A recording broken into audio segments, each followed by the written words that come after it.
Michaud was something that we weren't exposed to.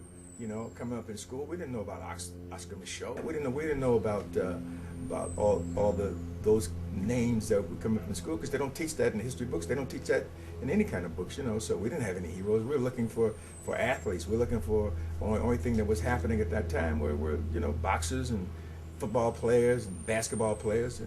But even then, in the 60s and 70s, there weren't that many, because coming up in pro football, there was a quota up until like 1965. There were no more than 4 blacks on a team, man. So Washington Redskins had none. They didn't get a black player until 1967 or 68 when they brought in Bobby Mitchell. So we were coming up in a time where we were innovators. Innovators like myself and like Jim always get lost in the shuffle. It's somebody who comes along second and third that gets the credit. Guys like us get lost in the shuffle. Back in my day, Gordon Parks hadn't appeared yet. Melvin Van Peebles hadn't appeared yet. The only people who were on who had appeared were actors: Sidney Poitier and, you know, Dorothy Dandridge and all of that.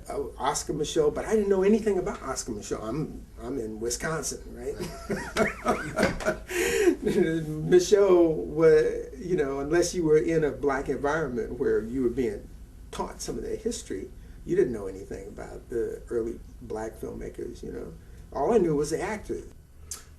Oscar Michaud was the godfather of the godfathers. I mean, you know, he took the game to a whole nother level. He was making movies at a time where no people of color had were even in the studio shining shoes. I mean, that's how deep it was, where he was like, oh, I see what's going on with the cinema. I'll make my own movies. Oscar Michaud wrote, directed, produced, but he topped everybody because he did distribution. So he would take his can of film city by city by city and sell it and screen it and show it. And one thing that was good about Oscar Michaud, which I think kind of gave me the impetus to do my film, is that you can do it yourself, that we don't have to wait around for the establishment or, you know, white filmmakers to tell our stories. We can tell our stories ourselves. So that, I thought he was a great inspiration for us. And I think he was a great inspiration for Spike Lee, to get out there and do it yourself and not wait for someone else. What he was able to create back in the day was phenomenal, because he was truly like the first entrepreneurial black filmmaker who made his name known, you know, and as everybody knows, you couldn't go to the theater unless it was Black Night, you know, and Oscar Michaud took that opportunity, you know, where other people saw it as a restriction. He took it as an opportunity and said, okay, Black Night needs content, you know, so I'm going to provide that content. We're the new generation of filmmakers. We write, direct, and produce, but none of us, you know, have figured out the distribution model. I mean, Tyler Perry now is the new Jack, where he's figured out a distribution model because of his theater piece that now has transferred over to cinema. But Oscar Michaud as a legend is a legend because he wore all the caps and distribution. I mean, and like I said, pioneer. He you know, his stuff was ahead of his time, and people, you know, but he planted a seed in me for sure. There's a lot of great filmmakers, you know, of color. You know, a lot of people don't know or are not even aware of Spencer Williams. Spencer Williams played, it was the old Amos and Andy show, and he played Andy. But he was one of the premier filmmakers back there with Oscar Michaud, doing serious feature films that he wrote, produced, directed, starred in. And he had people from like you know, Ralph Cooper to Robert Earl Jones, James Earl Jones' father. All these people was in those films. They were both going between Oscar Michaud and this and that. These are prolific people who are forefathers of who we are in terms of independence, trying to have something to say. Wonderful, wonderful stories. You know, or if you look at the films, even things like in the 20s, you know, things like Greed, which was done by Eric von Stroheim and this and that. You see some of the innovative camera things that they were doing and did not have the technology that we have now to show you that you can get it if that's how you see it. You know, what happens more to me now than as another time or before, is a lot of people get so caught up in the, you know, the slickness of it, you know, of things, you know, because I can You know, I got a lumicrane that's going to fishbowl out here, and the gyro is going to go around and do all of that, and that's fine. That can be helpful, but sometimes it just needs to be right here. And this feature film that I had made called Story of a 3-Day Pass in English had been selected by the San Francisco Film Festival. I said, I'm going to take this film to the San Francisco Film Festival. That's going to change everything. I'll get you into Hollywood. And what I did, when the film won the Critics' Choice at the San Francisco Film Festival, at that juncture, we didn't have any color directors at that time. But they kept saying, eventually, that is since Sound and since Miss Show had gone out of business 30 years before. And they said, well, what are you doing over there? Why aren't you here making films? I said, the last time I asked you for a job, you threw me down the steps. You don't know what Ozzy went through to do Gordon's War or Countdown to Cassini. You don't know what Melvin went through to do Sweetback Badass Song, Story of a 3-Day Pass. Watermelon Man. He had done his Story of a 3-Day Pass in San Francisco Film Festival. Hollywood came knocking on his door, just like Tyler Perry. Hollywood came knocking on it and said, Melvin, we want you to do a movie. Now, Melvin has a unique understanding of the system. So they came to him and said, we want to put a white guy in blackface. That's what Watermelon Man was. We want to put a white man in blackface. Now, Melvin understood the politics of that. So what did he do? He talked them into putting a black man into whiteface. Or, ultimately, it was something that hooked into what the audience wanted to see. Gordon Parks and Oscar Micheaux are extremely different. Gordon Parks is 40 years later. Actually, toward the end of my theater training, Gordon Parks did his first film. That was nice. Melvin Van Peebles did his first film. And so I'm in the midst of training, not knowing that I can really do this, and then I'm seeing these brothers jump on the scene and doing it from two totally different perspectives. One, Gordon Parks, very kind of learned, a writer, a photographer, Melvin Van Peebles, a real hustler, entrepreneurial guy like Oscar Micheaux,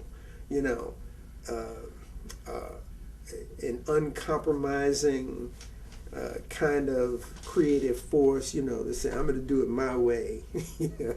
And Gordon was more, okay, I'll work in the system, and work with people. I have to admire filmmakers like that are bold and unique and different. Melvin Van Peebles is bold. Melvin Van Peebles, man, he Sweet Sweetback to Badass Song.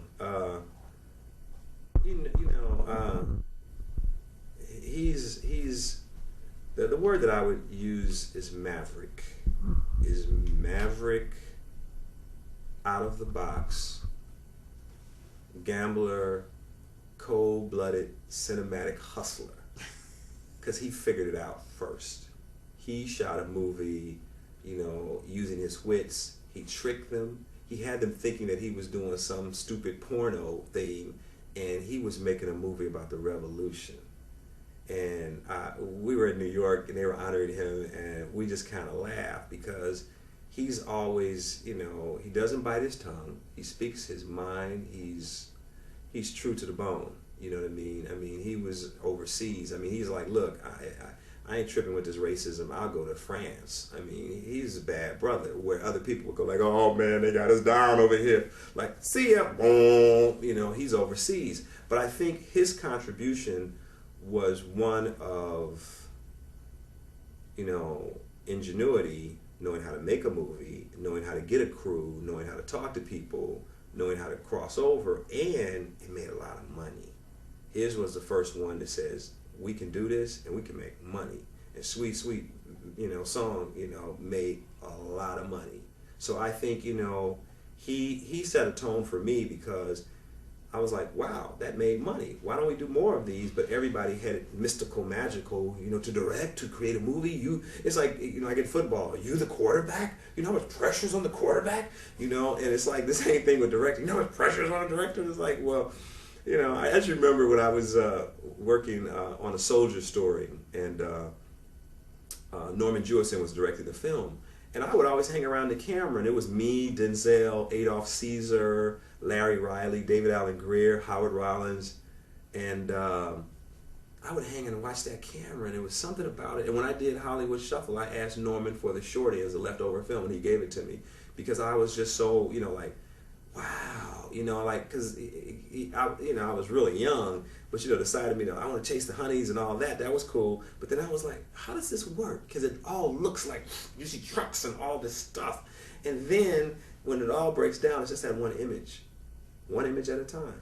That's what Norman told me. One image at a time. That's all. And it was like, and so I kind of got into it.